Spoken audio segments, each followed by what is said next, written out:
Assalomu alaykum hammaga. Mana bugun ikkinchi video darsligimizda sizlar bilan ko'rishib turganimdan juda xursandman. Bugun o'sha birinchi video darsligimiz, ya'ni rasm chizishning eng oson yo'llari deb nomlangan video darsligimizning ikkinchi qismi bo'ladi. O'tgan darsimizda shakllar bilan ishlashni o'rgangan edik. Bu darsimizda shakllar ham chiziqlar yordamida inson portretini nisbatan osonroq chizish uslubini ko'rib o'tamiz. Bu uslubni kimdir biladi, kimdir bilmaydi. Avvalo aylana shaklimizni chizib olamiz. Aytgancha sizlardan yana bitta narsani iltimos qilib qolardim.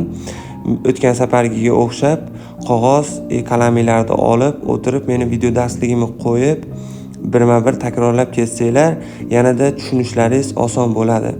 Mana aylana shaklimizni chizib oldik. Aylana shaklimizni o'rtasidan bo'lib olsak ham bo'ladi. Teng o'rtasidan bo'lib olsak ham bo'ladi, bo'lmasak ham bo'ladi. Va chekkasiga yana aylana shaklimizni chizib olamiz. O'zimiz xohlagan diametrda. O'tgan safar shakllar yordamida ishlashni o'rgangan edik. Shakllarni o'ylaymanki hamma chizishni biladi. Va kichkina aylana shaklimizni teng o'rtasidan bo'lib olamiz.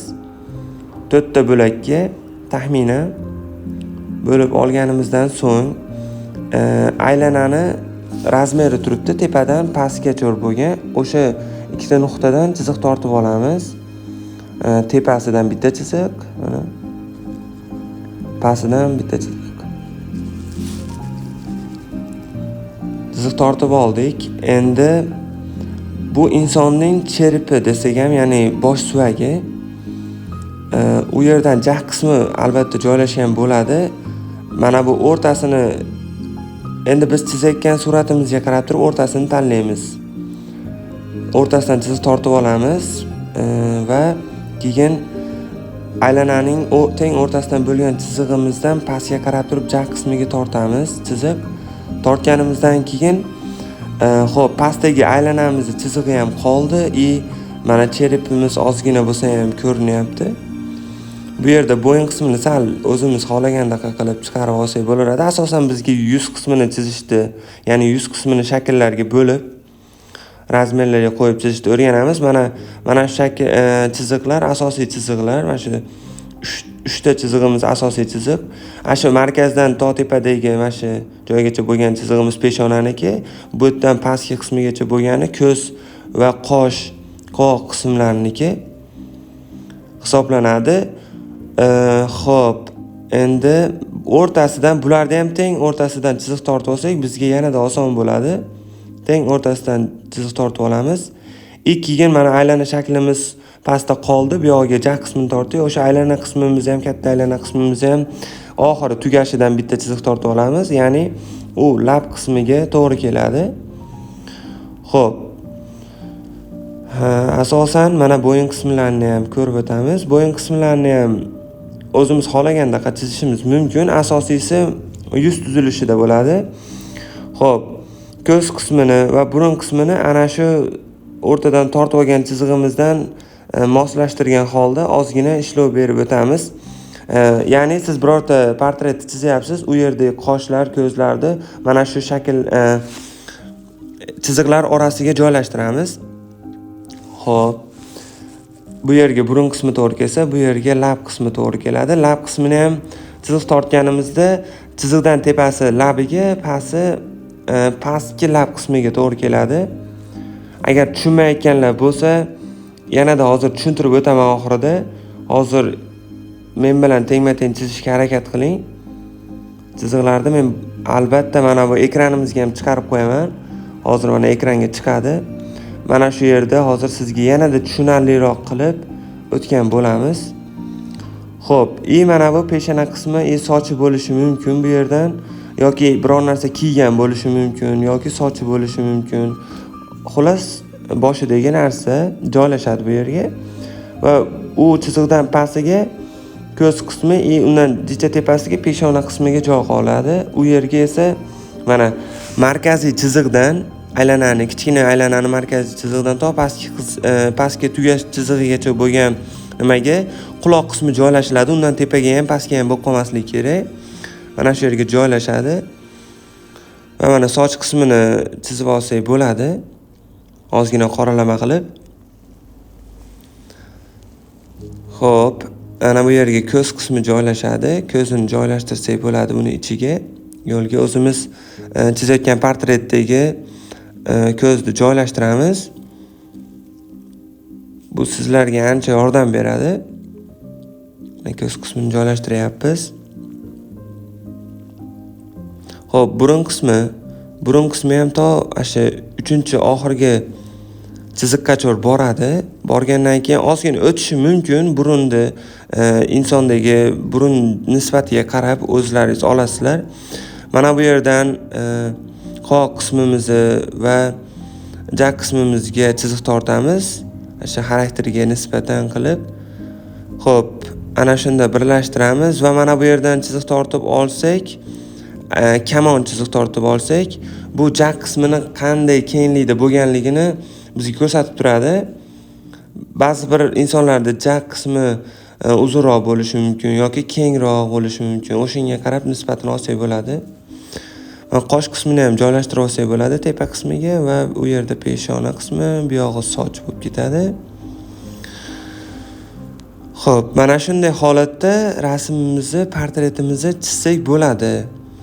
Bu uslubni bittada agar eslab qola olmasangiz, bu albatta bittada eslab qolarli narsa emas. Buni qayta-qayta takrorlab chizishimiz kerak albatta. Buni ham 4ta nimaga bo'lamiz? 4ta uslublarga bo'lamiz. Misol uchun birinchisi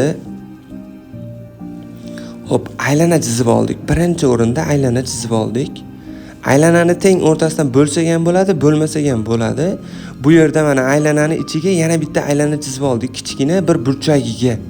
O'zimiz nisbat olgan holda, uni ham hozir tushuntiraman, nimaga aylana faqat u burchakka chizilayotganini. Boshqa burchakka ham chizsa bo'ladi, uni ham tushuntiraman hozir. Xullas, birin-ketinligiga aylana chizib olindi, aylanani ichiga kichkina aylana chizildi o'ng burchagiga. Xo'p, uni keyin teng o'rtasidan bo'lib oldik to'rga, aylanani, kichkina aylanani. Katta aylanani ham bo'lib olsak bo'ladi. Asosan kichkina aylanani bo'lib oldik. Bo'lib olganimizdan keyin chiziqlarni tortdik, ya'ni tugashidan pastki qismida va o'rtasida 3 ta chiziq hosil bo'ldi mana. 3 ta chiziq tortib oldik. Mana shu 3 ta chizig'imiz asosiy chiziqlar hisoblanadi bizda. Ya'ni peshonasidan tepasidagi eng tepadagi chiziq peshona qisminiki to o'rtasiga bo'lguncha, o'rtasidagi chiziqgacha, undan pasti ko'zi, qoshi va burnigacha bo'lgan masofa bo'ladi. Va buni o'rtalarda ko'zni nisbatini olish, ko'zni joyi qancha, ya'ni peshonani bilan qoshni joyi qanchaligini topish uchun ularni ham teng o'rtasidan ko'rib o'tamiz. Va ikkinchi nimasi edi, bu uchinchisi. Xo'p, yana aylanani chizib olyapmiz. Yaxshilab e'tibor beramiz. Aylanani teng bo'lyapmiz. Tepasidan, pastidan va o'rtasidan bo'lib olamiz. Va bu yerda jak qismini joylashtiryapmiz mana pastga bo'lib.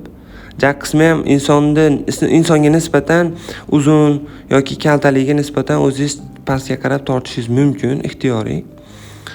Xo'p, bu yerda aylanani eng tugash qismi bor-ku, eng katta aylanamiz eng tugash pastki qismidan chiziq tortib olyapmiz. Mana shu qismidan chiziq tortib olyapmiz, to'g'ri chiziq. Bu nimaga desanglar, bu lab qismini joylashtirishga. Mana shu yerda lab qismini joylashtirdik. Xuddi shunday joylashtiramiz. Xo'p, bu yerda ham ozgina tushuntirib qo'ysak bo'ladi. Mana bunday uzuk-uzuk chiziqlar bilan yana ham esda qoladi. Xo'p, bu yerda endi bu 3 ta chiziqni orasidan ham chiziqlar chizib o'tamiz. U chiziqlar bizga nega kerak? Ko'z qismini joylashtirishga alohida, qosh qismini alohida joylashtirishga va burun qismlarini joylashtirishga. Bu yerga quloqimiz siz o'rganib o'tyapmiz mana.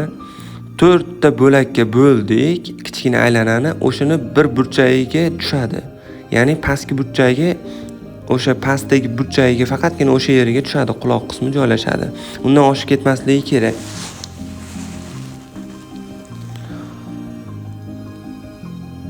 Ana shu yerga quloq qismini joylashtirib olsak bo'ladi. Va bu yerda mana peshona qismidan tepaga soch qismini joylashtirib olsak bo'ladi. Soch bo'lishi mumkin yoki bu narsa kiygan bo'lishi mumkin. Kepka, shapka, ularda ham shunga joylashtiramiz. Undan pastga tushib ketsa, ko'zlari, qoshlarini to'sib qolishligi mumkin.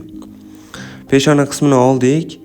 Xo'p, bu yerda yana bitta chiziq tortib olyapmiz. Mana orasidan ikkovini 3 ta chiziq chizildi. Uni orasidan ham chiziqlar tortib olinyapti. Teng orasidan, o'rtasidan chizib olinyapti. U yerga ko'z, qosh chizilishligi uchun qoshning, ko'zning o'rnini mana bu o'rtadagi katta shaklimizda ko'rib o'tdik. O'rtasidan chizishdi va mana burun qismini joylashtiramiz. Mana qosh, mana ko'z qismini iloji boricha qoralama qilib ketyapman. Mencha unaqa sizlarga tushuntirish uchun chizyapman. Xo'p. Bu yerda lab qismi va mana bu yerda qoq qismi va jag qismini ulanish qismlarini ko'rib o'tamiz. Bo'yin qismi, keyin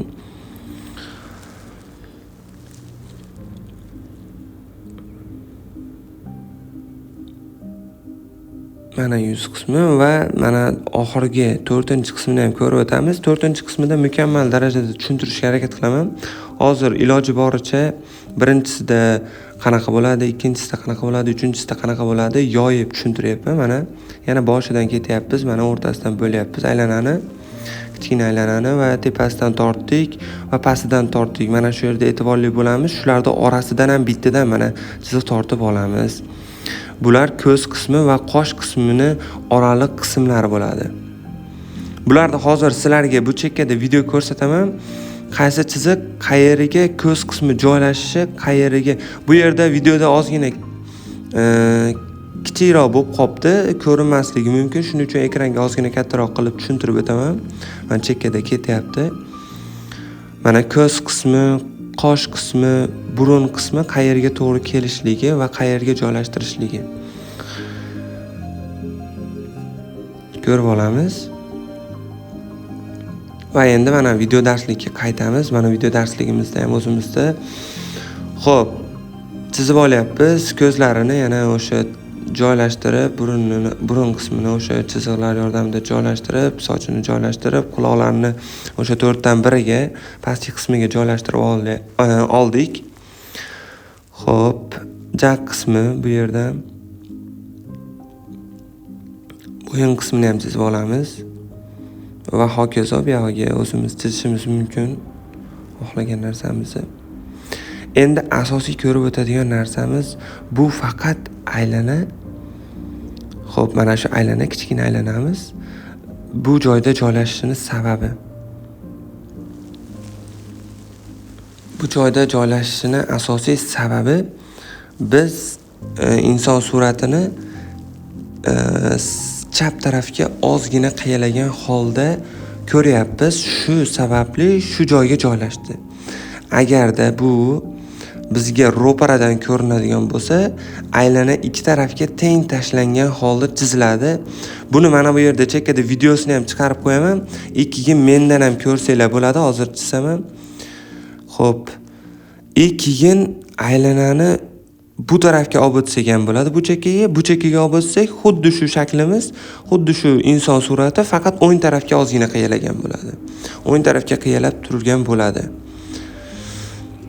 Aylana shaklimizni, mana shu aylana shaklimizni joylashishiga qarab insonni tepaga, pastga qarashlari o'zgarishi mumkin. Misol uchun mana yana aylana shaklini chizib olamiz. Va u yerga kichkina aylana shaklini chizib olishdan oldin mana o markazini topib olishimiz mumkin. Mana ikki tarafga chizib olyapmiz. Mana bu to'g'ridan ko'rinishi uchun ikkita kichkina yarim aylana shaklimiz chizib olinadi va ular ham teng bo'linadi. Xuddi mana bu aylanani bo'lganimiz kabi bir xilda bo'linadi va xuddi o'shanday chiziqlar tortib olinadi. Va pastga jag qismini tortib olamiz mana bu yerda.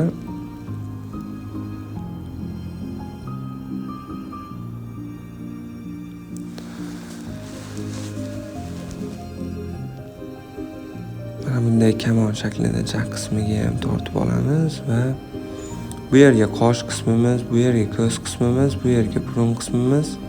Xo'p, joylashib ketaveradi. Mana shu holatda tepaga sochini chizishimiz mumkin. Sizlarga ko'rsatish uchun alohida chizib o'tyapman. Bu to'g'ridan ko'rinish qismida aylana, ya'ni joyini o'zgartiradi. Kichkina aylana ikki tarafga teng yarim-yarim holatda tashlanib aylana chizib olinadi. Agar bu shaklimiz misol uchun yoki chapga, o'ngga qaraydigan bo'lsa, umuman aylana shaklimiz o'zgaraveradi.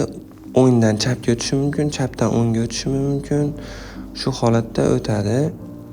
Hop, mana o'zgaryapti aylana shaklimiz. Endi bu tarafga qaragani, ya'ni hozir biz bu tarafga qaratdik, endi aylanani bu tarafga qaratmoqchi bo'lsak, inson suratini mana xuddi shu bu tarafga tashladik va uni ham yana teng o'rtasidan bu chiziqlar tortish o'zgarmaydi albatta, faqatgina aylanani joyi o'zgargan holatda chizamiz. Chiziqlar yana o'sha 3 ta asosiy chiziq va ularning o'rtasidan o'tgan yana yordamchi chiziqlar. Buni tepaga pastga qilishimiz mumkin. Aylanani misol uchun mana aylanani o'chiramizda, jag qismini tepaga qilmoqchi bo'lsangiz, xuddi shu holatda mana bu ozgina qiyalatgan holda aylana shaklimizni chizamiz va chiziqlarni ham xuddi shunga moslab chizamiz va shu bilan tepaga qarab turgan bo'lishi mumkin. Buni pastga agar o'girsak, pastga qarab turgan bo'lishi mumkin. Pastga ozgina qiyalasak, kichkina aylanani joylashishiga va uni o'zgarishiga bog'liq hammasi. Insonda jag qismini ko'tarilishi, pastga tushishini shu bilan qilsangiz bo'ladi. Hammasi asosan shu yordamida bo'ladi. Xo'p, hozir to'g'ridan ko'rinishini chizib o'tdik, yondan ko'rinishini chizib o'tdik. Mana endi ozgina pastga joylashgan qismini ko'rib o'tamiz.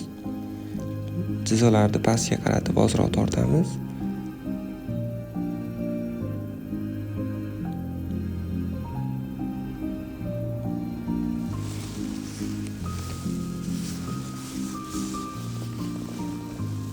Mana yana o'sha chiziqlarni tortib olamiz. Mana endi pastga qarab turibdi. Pastga qaragan holati bo'ldi. Endi buni xohlagan tarafimizga qaratishimiz mumkin. Yaxshi tushunib olsak, aylanani pastga bo'lsa, qaysi tarafda qiyalatiladi, qaysi tarafga qo'yib qiyalatiladi, hammasini iloji boricha tushunib olinglar. Mana endi yana bitta chizib olamiz aylana shaklini. Misol uchun mana bunday holatda aylana shaklini chizib oldik-da. Xo'p, aylana shaklimiz mana o'rtada. Bu o'ng tarafdagi yonida bo'lsa yoki o'rtasida bo'lsa yoki bu burchakda bo'lsa yoki eng burchak qismida bo'lsa ham o'zgaradi. Insonda yuz tuzilishi tepaga pastga yoki yonga pastga kontrol qilsangiz bo'ladi. Shu bilan tepaga pastgaligini aylanani qiyaligiga qarab, aylanani ichiga joylashayotgan kichkina aylanani o'rtasida o'zgarib turishiga nisbatan burilishi mumkin. Xo'p, tushunishga harakat qilinglar, iloji boricha tushunarli qilishga harakat qilyapman video darsligimizni va yonida qo'shimcha video roliklarni ham chiqaryapman, ya'ni sizlarni tushunishinglar uchun. Mana hammasini ko'rib o'tdik. Hammanglarga kattakon rahmat. Bugungi video darsligimiz shulardan iborat. Ozgina hozir video darsliklarni ko'rib oldinglar yonida. Iloji boricha harakat qildim tushuntirishga.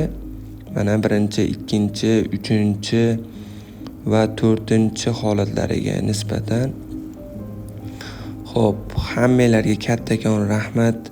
Shunchalik YouTube tarmoqlarida kuzatib, meni qo'llab-quvvatlayotgan insonlar barchalariga kattakon rahmat.